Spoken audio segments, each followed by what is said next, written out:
इसीलिए इस कंसल्टेशन के बाद में और साथ ही साथ जो जॉइंट कंसल्टेटिव मैकेनिज्म है सेंट्रल गवर्नमेंट के एम्प्लॉयज का JCM, उसके साथ मल्टीपल मीटिंग्स, फिर दुनिया के कई देशों में किस तरह की स्कीम्स हैं, किस तरह के सिस्टम्स है, वो भी देखा। फिर भारत की जो अर्थव्यवस्था है और केंद्र सरकार का बजट है, उसको समझने के लिए रिजर्व बैंक ऑफ इंडिया के साथ, वर्ल्ड बैंक के साथ, सबके साथ कंसल्टेशंस हुए और इस कंसल्टेशन के बाद में एक यूनिफाइड पेंशन स्कीम का रिकमेंडेशन इस कमेटी ने किया। और आज प्रधानमंत्री श्री नरेंद्र मोदी जी की अध्यक्षता में यूनियन कैबिनेट ने यूनिफाइड पेंशन स्कीम को अप्रूव किया है, इसको अनुमोदित किया है और ये स्कीम अभी आने वाले समय में लागू होगी। इस स्कीम के 5 पिलर्स हैं। सबसे इंपॉर्टेंट विषय था कर्मचारियों की तरफ से कि हमें अश्योर्ड अमाउंट एक चाहिए, जो बहुत लॉजिकल और वाजिब रिक्वायरमेंट था। तो इस डिमांड पे एक मेथोडिकल वे में काम करके और एक्चुअरियल साइंसेज, जो लोग आगे का भविष्य का रिक्वायरमेंट वगैरह कंप्यूट करने का एक तरीका होता है जिसको एक्चुअरियल साइंस बोलते हैं, उनके साथ मिलके कई तरह के फाइनेंशियल मॉडल्स को प्रोजेक्ट करके और सबके साथ मिलके एक सिस्टमेटिक तरीके से 50% अश्योर्ड पेंशन, ये इस यूपीएस का सबसे पहला पिलर है। इसकी डिटेलिंग देखनी चाहिए हमें। जो ये अमाउंट मिलेगा वो रिटायरमेंट से पहले के 12 महीनों की एवरेज बेसिक पे का 50% होगा। मैं रिपीट कर रहा हूं, अश्योर्ड पेंशन का जो अमाउंट है that will be the average of basic पे ऑफ 12 मंथ्स बिफोर सुपर एनुएशन, उसका 50% होगा। और इस फुल पेंशन के लिए जो क्वालिफाइंग सर्विस रहेगी वो रहेगी 25 ईयर्स, यानी 25 वर्ष तक अगर किसी ने काम किया है, सेवा की है, तो उसको फुल पेंशन यानी जो ये अश्योर्ड पेंशन का अमाउंट है वो मिलेगा। 25 साल से अगर कम है लेकिन 10 साल से ज्यादा है तो उसमें प्रोपोर्शनेट पेंशन रहेगी, प्रो रेटा वो पेंशन का अमाउंट बनेगा। जो कभी किसी कर्मचारी की डेथ हो जाए तो फैमिली पेंशन एक बहुत बड़ा, स्पाउस के लिए ये बहुत बड़ी एम्प्लॉयज की एक रिक्वायरमेंट थी, डिमांड थी। तो सेकंड पिलर इस यूपीएस का है अश्योर्ड फैमिली पेंशन। किसी भी कर्मचारी के डिमाइज से पहले, इमीडिएटली पहले जो पेंशन थी, अमाउंट था, उसका 60% मिलेगा एम्प्लॉय के, डिसीज्ड एम्प्लॉय के स्पाउस को। ये सेकंड पिलर है। थर्ड पिलर है अश्योर्ड मिनिमम पेंशन। कई बार देखा कि सर्विस कम होती है और कंट्रीब्यूशन जितना हुआ है उससे एक सफिशिएंट अमाउंट नहीं मिल पाता था, और ये अपने आप में एक बड़ा विषय था केंद्र सरकार के कर्मचारियों का और एनपीएस में जुड़े सभी कर्मचारियों का।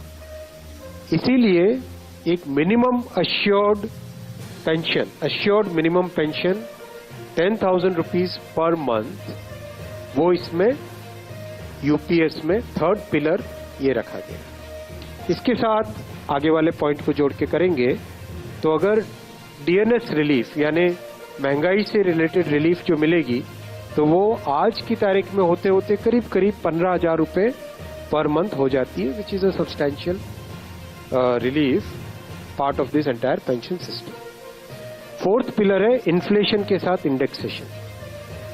जैसे केंद्र सरकार के एम्प्लॉयज के लिए सैलरी में डीएनएस अलाउंस होता है, उसी पैटर्न पे जो इंडेक्स है, सेम इंडेक्स को यूज करके all India consumer price index for industrial workers, इसको यूज करके assured pension, assured family pension और अश्योर्ड मिनिमम पेंशन, इन तीनों के तीनों जो आपने पिछले पेज पे तीनों पिलर्स देखे, assured pension, assured family pension और अश्योर्ड मिनिमम पेंशन, इन तीनों के ऊपर इन्फ्लेशन इंडेक्सेशन डीएनएस रिलीफ के बेसिस पे मिलेगा। डीआर, डीए की जगह डीआर, डीएनएस रिलीफ। पांचवा पिलर है इस स्कीम का lump sum payment at superannuation in addition to gratuity. ये एक तरीके से बहुत ही इंपॉर्टेंट और बहुत ही बड़ी एक रिलीफ मिलेगी। जब सुपर एन्युएशन होता है तो उसके बाद में इंसान अपनी लाइफ को प्लानिंग जिस तरह से करना चाहिए तब कई बड़े खर्चे आते हैं, इसलिए ये लंप सम एक अमाउंट तय किया गया। यह है कि हर 6 महीने की सर्विस के लिए मंथली इमोल्यूमेंट्स विच मीन्स पे एंड डीए कंबाइंड, उसका 10% अमाउंट। तो ये एक अपने आप में सब्सटैंशियल एक अमाउंट रह जाएगा। जैसे मान लीजिए किसी का 30 इयर्स की सेवा है तो उसमें करीब करीब 6 महीने की सैलरी, समरतन साहब दैट्स करेक्ट ना, करीब करीब 6, तो उसको 6 महीने की इमोल्यूमेंट्स जो उसकी रहेगी पे प्लस डीए मिला के वो एक लमसम अमाउंट की तरह मिलेगा। ये 5 पिलर्स को लेके आज यूनिफाइड पेंशन स्कीम अप्रूव हुई है। ये स्कीम केंद्र सरकार के करीब 23 लाख कर्मचारी, करीब 23 लाख एम्प्लॉयज हैं, उनको इसका बेनिफिट मिलेगा। ऑप्शन रहेगा, कोई अगर एनपीएस में रहना चाहे तो एनपीएस में रह सकता है, यूपीएस में ऑप्ट करना चाहे which is naturally a very attractive scheme तो उसमें ऑप्ट कर सकता है। प्लस राज्य सरकारें अगर इसी फ्रेमवर्क को, इसी आर्किटेक्चर को यूज करना चाहे तो राज्य सरकारें भी इस आर्किटेक्चर को यूज कर सकती है। अगर राज्य सरकार के कर्मचारी भी इसमें शामिल होते हैं तो करीब 90 लाख के आसपास टोटल कर्मचारी इसका बेनिफिट मिलेगा। सबसे इंपॉर्टेंट जो आज के इस फैसले का बहुत ही महत्वपूर्ण पार्ट है वो है कि कर्मचारियों पर इस स्कीम का भार नहीं पड़ेगा। भूमिका। भारत में पेंशन प्रणाली का इतिहास और विकास एक महत्वपूर्ण सामाजिक सुरक्षा तंत्र का हिस्सा है। पुरानी पेंशन योजना, जिसे अक्सर डिफाइंड बेनिफिट पेंशन योजना के रूप में भी जाना जाता है, लंबे समय से सरकारी कर्मचारियों के लिए एक स्थिर और सुनिश्चित भविष्य की गारंटी के रूप में मानी जाती थी। इसमें कर्मचारियों को उनकी सेवा के बाद एक निश्चित राशि मासिक पेंशन के रूप में मिलती थी, जो उनकी अंतिम प्राप्त वेतन पर आधारित होती थी। इस योजना ने सेवानिवृत्त कर्मचारियों को वित्तीय सुरक्षा और सम्मानजनक जीवन जीने की सुविधा प्रदान की। लेकिन समय के साथ बदलते आर्थिक परिदृश्य और सरकार की वित्तीय स्थिति के मद्देनजर नई पेंशन योजनाओं की जरूरत महसूस की गई। इस दिशा में सबसे हालिया और महत्वपूर्ण कदम एकीकृत पेंशन योजना यूपीएस है, जिसे कैबिनेट ने मंजूरी दी है और ये 1 अप्रैल 2025 से प्रभावी होगी। एकीकृत पेंशन योजना पुरानी पेंशन योजना से भिन्न है और इसके कार्यान्वयन से सरकारी कर्मचारियों, विशेषकर पेंशनर्स, को कुछ नए लाभ और चुनौतियों का सामना करना पड़ सकता। एकीकृत पेंशन योजना बीएस सरकार की ओर से पेंशन प्रणाली में सुधार लाने और इसे अधिक सतत और वित्तीय रूप से व्यावहारिक बनाने की दिशा में एक महत्वपूर्ण कदम है। ये योजना 2025 से लागू होगी और इसका उद्देश्य पुरानी पेंशन योजना और नई पेंशन योजना के बीच की खाई को पाटना है। हालांकि इस नई योजना के कार्यान्वयन से पेंशनर्स को कुछ संभावित लाभ और नुकसान दोनों हो सकते हैं। पुरानी पेंशन योजना एक निश्चित पेंशन राशि की गारंटी देती थी, जो कर्मचारी के अंतिम वेतन पर आधारित होती थी।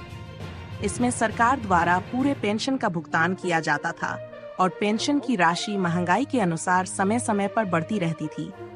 इससे पेंशनर्स को जीवन भर वित्तीय सुरक्षा मिलती थी और वे आर्थिक अनिश्चितताओं से बचे रहते थे। लेकिन इस योजना का सबसे बड़ा नुकसान सरकार के लिए था, क्योंकि इस पर भारी वित्तीय भार पड़ता था। जैसे जैसे कर्मचारियों की संख्या बढ़ती गई, सरकार के लिए ये योजना वित्तीय दृष्टि से टिकाऊ नहीं रही। नई पेंशन योजना एनपीएस इस स्थिति को सुधारने के लिए लाई गई थी। इसमें पेंशन की राशि निश्चित नहीं होती, बल्कि ये कर्मचारी के योगदान और बाजार के प्रदर्शन पर निर्भर करती है। इस योजना में कर्मचारी और नियोक्ता दोनों का योगदान शामिल होता है और सेवानिवृत्ति के समय जमा राशि का उपयोग करके पेंशन का भुगतान किया जाता है।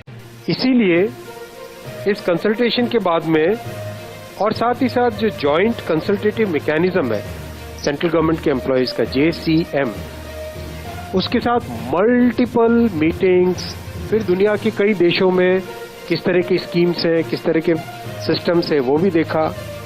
फिर भारत की जो अर्थव्यवस्था है और केंद्र सरकार का बजट है, उसको समझने के लिए रिजर्व बैंक ऑफ इंडिया के साथ, वर्ल्ड बैंक के साथ, सबके साथ कंसल्टेशंस हुए और इस कंसल्टेशन के बाद में एक यूनिफाइड पेंशन स्कीम का रिकमेंडेशन इस कमेटी ने किया। और आज प्रधानमंत्री श्री नरेंद्र मोदी जी की अध्यक्षता में यूनियन कैबिनेट ने यूनिफाइड पेंशन स्कीम को अप्रूव किया है, इसको अनुमोदित किया है और ये स्कीम अभी आने वाले समय में लागू होगी। इस स्कीम के 5 पिलर्स हैं। सबसे इम्पोर्टेंट विषय था कर्मचारियों की तरफ से कि हमें अश्योर्ड अमाउंट एक चाहिए, जो बहुत लॉजिकल और वाजिब रिक्वायरमेंट था। इस डिमांड पे एक मेथोडिकल वे में काम करके और एक्चुअरियल साइंसेस, जो लोग आगे का भविष्य का रिक्वायरमेंट वगैरह कंप्यूट करने का एक तरीका होता है जिसको एक्चुअरियल साइंस बोलते हैं, उनके साथ मिलके कई तरह के फाइनेंशियल मॉडल्स को प्रोजेक्ट करके और सबके साथ मिलके एक सिस्टमेटिक तरीके से 50% अश्योर्ड पेंशन, ये इस यूपीएस का सबसे पहला पिलर है।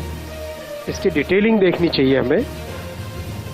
जो ये अमाउंट मिलेगा वो रिटायरमेंट से पहले के 12 महीनों की एवरेज बेसिक पे का 50% होगा।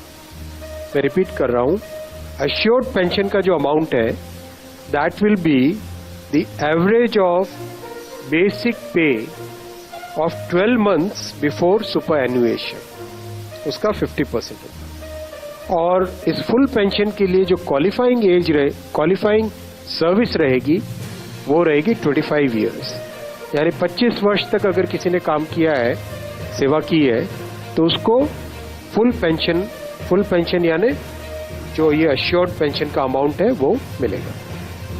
25 साल से अगर कम है लेकिन 10 साल से ज्यादा है तो उसमें प्रोपोर्शनेट पेंशन रहेगी, प्रो रेटा वो पेंशन का अमाउंट बनेगा। जो कभी किसी कर्मचारी की डेथ हो जाए तो फैमिली पेंशन एक बहुत बड़ा, स्पाउस के लिए ये बहुत बड़ी एम्प्लॉयज की एक रिक्वायरमेंट थी, डिमांड थी। तो सेकंड पिलर इस यूपीएस का है assured family pension.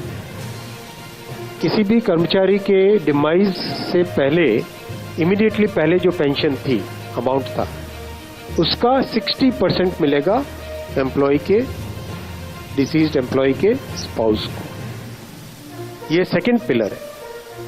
Third pillar है अश्योर्ड मिनिमम पेंशन। कई बार देखा कि सर्विस कम होती है और कंट्रीब्यूशन जितना हुआ है उससे एक सफिशिएंट अमाउंट नहीं मिल पाता था, और ये अपने आप में एक बड़ा विषय था केंद्र सरकार के कर्मचारियों का और एनपीएस में जुड़े सभी कर्मचारियों का।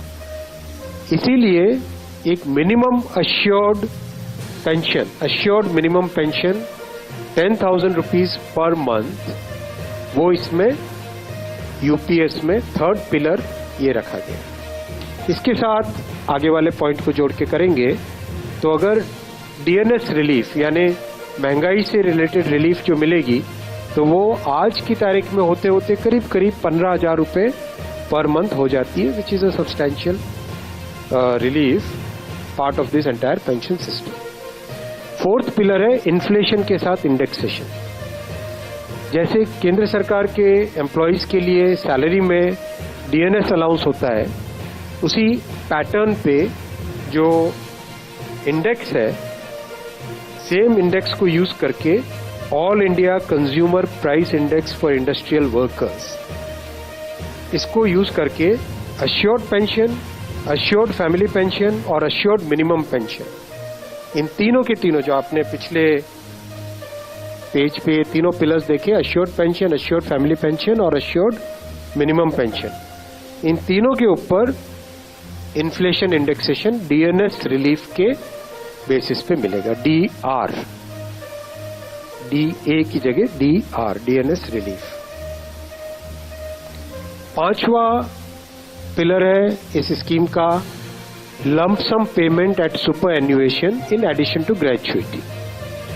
ये एक तरीके से बहुत ही इंपॉर्टेंट और बहुत ही बड़ी एक रिलीफ मिलेगी।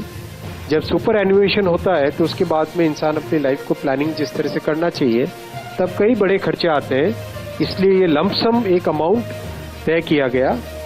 यह है कि हर 6 महीने की सर्विस के लिए मंथली इमोल्यूमेंट्स विच मीन्स पे एंड DA कंबाइंड, उसका 10% अमाउंट। तो ये एक अपने आप में सब्सटैंशियल एक अमाउंट रह जाएगा। जैसे मान लीजिए किसी का 30 इयर्स की सेवा है तो उसमें करीब करीब 6 महीने की सैलरी, सोमनाथन साहब दैट्स करेक्ट ना, करीब करीब 6, तो उसको 6 महीने की इमोल्यूमेंट्स जो उसकी रहेगी पे प्लस DA मिला के वो एक लमसम अमाउंट की तरह मिलेगा। ये 5 पिलर्स को लेके आज यूनिफाइड पेंशन स्कीम अप्रूव हुई है। ये स्कीम केंद्र सरकार के करीब 23 लाख कर्मचारी, करीब 23 लाख एम्प्लॉयज हैं, उनको इसका बेनिफिट मिलेगा। ऑप्शन रहेगा, कोई अगर NPS में रहना चाहे तो NPS में रह सकता है, UPS में ऑप्ट करना चाहे which is naturally a very attractive scheme तो उसमें ऑप्ट कर सकता है।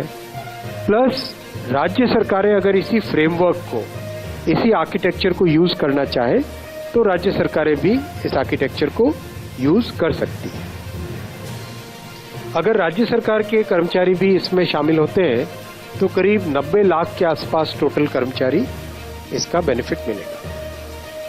सबसे इंपॉर्टेंट जो आज के इस फैसले का बहुत ही महत्वपूर्ण पार्ट है वो है कि कर्मचारियों पर इस स्कीम का भार नहीं पड़ेगा।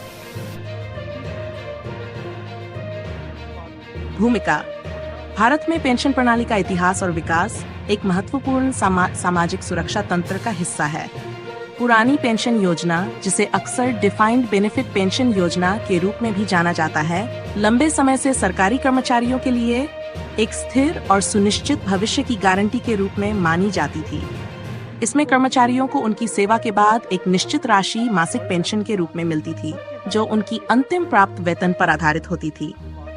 इस योजना ने सेवानिवृत्त कर्मचारियों को वित्तीय सुरक्षा और सम्मानजनक जीवन जीने की सुविधा प्रदान की। लेकिन समय के साथ बदलते आर्थिक परिदृश्य और